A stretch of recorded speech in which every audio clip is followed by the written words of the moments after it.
Anthony Shire, Public Insurance Adjuster, and this is a quick claim quiz. And as always with all my quick claim quizzes, what I want you to do when I'm done asking the question, put the video on pause, go to the comments, comment your answer with a reason why you answered that way, and then come back here and play the rest of the video so you can see if you were right or wrong. We're not going to be able to educate home and business owners who are insured if they don't get information. So you commenting will help us spread the word about how we can help home and business owners prevent the risk of denials. So the question is, during a windstorm, a tree branch from a dead tree falls into your home.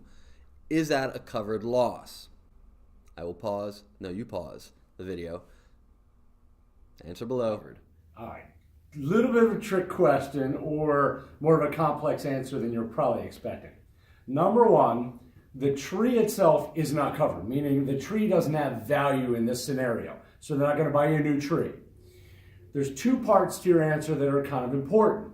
Whatever the cost to remove the tree off of the house, and I'm going to use the word house because that's the most common, but it's off of a covered structure. So it could be a shed or a fence or something else. So let's just say they charge you $1,000 to take the tree or the tree branch off of the house. That's covered. So there's actually no limit for that. If it was a crane that had to take the tree off, it was $15,000, the crane fee would be covered to remove the tree. Second part to the question, the damage. The damage is completely covered. So once that tree hits the building, coverage A kicks in under the windstorm peril. So if I'm going to have damage to the building, I'm going to have probably the shingles, the sheathing, the insulation, the drywall, the ensuing damage to the interior. All of that would be covered under that event. There's one more small part. There is the debris. So every policy has a limit on debris removal from trees. So there's probably a specific limit for the amount of coverage for removing of the debris from the fallen tree. That limit is usually $500. Let me give you a little bonus answer.